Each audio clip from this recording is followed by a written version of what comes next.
Bundan 1000 yil oldin odamlar sun'iy intellektga emas, balki sonlar va ularning g'aroyib xususiyatlariga qattiq qiziqishgan.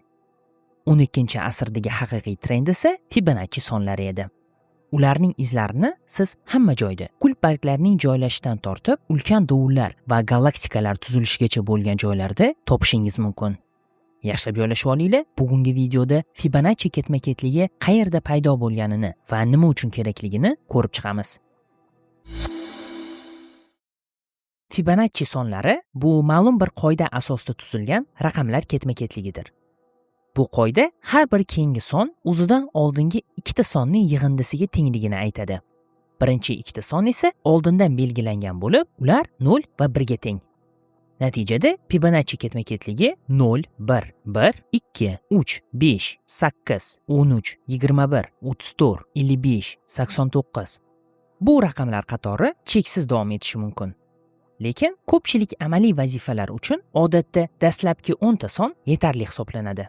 Shu o'rinda siz Fibonacci ketma-ketligi fan va texnika masalalarida qanday yordam beradi deb so'rashingiz mumkin. Hammasini tartib bilan tushuntirib beramiz. Avvaliga tarixga biroz chuqurroq nazar tashlaymiz.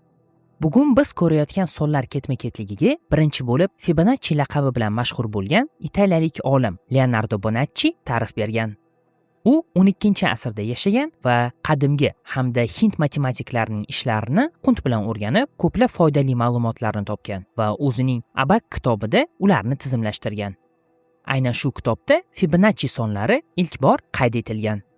Qizig'i shundaki, bu quyonlar haqidagi masalani yechish jarayonida paydo bo'lgan ketma-ketlik edi. Bu masalada to'silgan joyga bir juft urg'ochi va erkak quyon qo'yiladi. Har oy bu juftlik yana bir juft quyonni dunyoga keltirsa, 1 yildan keyin necha juft quyon dunyoga kelgan bo'ladi? Nima deb o'ylaysiz? Albatta, bu masalani yechish unchalik oson emas. Chunki quyonlarning ko'payishiga ko'plab omillar ta'sir qiladi. Masalan, ular nobud bo'lishi yoki qochib ketishi mumkin. Shuning uchun Leonardo masalani quyidagi shartlar bilan chegaraladi. Birinchidan, quyonlar o'lmaydi. Ikkinchidan, ular 1 oyda balog'atga yetadi. Uchinchidan, urg'ochi quyonlar aynan 1 oy homilador bo'ladi. To'rtinchidan, quyonlar har doim juft bo'lib tug'iladi. Bir urg'ochi, bir erkak. Ana shunday shartlar bilan bu masalani to'liq yechish mumkin.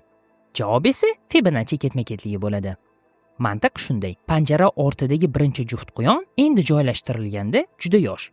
Shuning uchun ular 1-oyda bolalay olmaydi. Lekin 1 oydan keyin quyonlar voyaga yetadi va ko'paya oladi. Demak, 3-oyda juftliklar soni endi 2 ta bo'ladi. 4-oyda 3 juft bo'ladi. Keyinchalik juftliklar soni o'zidan oldingi 2 oydagi juftliklar yig'indisiga teng bo'ladi va ketma-ketlik bizga tanish ko'rinishga keladi. Natijada 1 yildan so'ng quyon juftlarining soni 233 taga yetadi. Keyinchalik bu sonlar ketma-ketligi matematikada, me'morchilik va san'atda o'zining beqiyos o'rnini topdi. Tabiatda Fibonacci sonlari birinchi bo'lib o'simliklarda, xususan kungaboqarlarda kuzatilgan.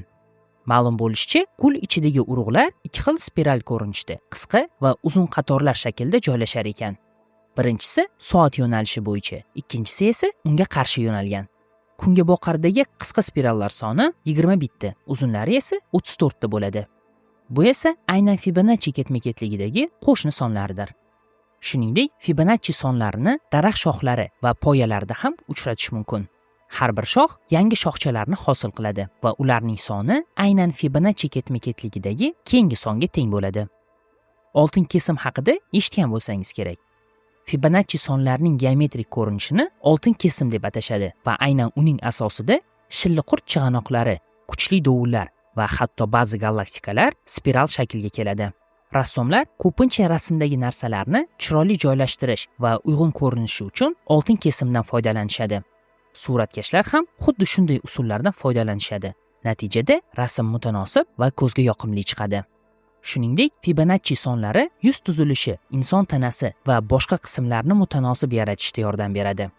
Shu sababli bunday oltin kesim tamoyilda chizilgan rasmlar juda hayotiy ko'rinadi. Eng mashhur misol Leonardo da Vinci chizgan Mona Lizaning kulgusidir. Haykaltaroshlikda Michelangelo tomonidan yaratilgan David haykali ham Fibonacci ketma-ketligiga yaqqol misoldir. Dizaynerlar ham bu ketma-ketlik go'zalligini tushunib, o'z loyihalarida keng qo'llay boshlashdi. Masalan, shu qoidalar asosida ko'zga yoqimli logotiplar yaratish mumkin. Apple kompaniyasining mashhur logotipida Fibonacci sonlaridan yasalgan aylanma spirallar ishlatilgan. Xulosa o'rinda esa Fibonacci ketma-ketligining asosiy tamoyillari yordamida kungaboqar markazidagi urug'lar o'sadi. DNK spirali harakatlanadi. Mashhur Parfenon ibodatxonasi qurilgan va dunyodagi eng mashhur rasm Leonardo da Vincining Jokondasi ham yaratilgan. Hatto mushuklar ham ongsiz ravishda oltin kesim tamoyiliga bo'ysunishadi. Balki shuning uchun ham mushuk butun dunyoda eng sevimli jonivorga aylangandir. E'tiboringiz uchun rahmat. Agar video sizga foydali bo'lgan bo'lsa, like bosing, kanalimizga obuna bo'ling va izoh qoldiring. Agar qaysidir ilmiy mavzu sizni qiziqtirayotgan bo'lsa, uni ham izohlarda yozing. Balki aynan sizning izohingiz keyingi videolarimiz mavzusi bo'lar. Yana Fantech kanalida ko'rishguncha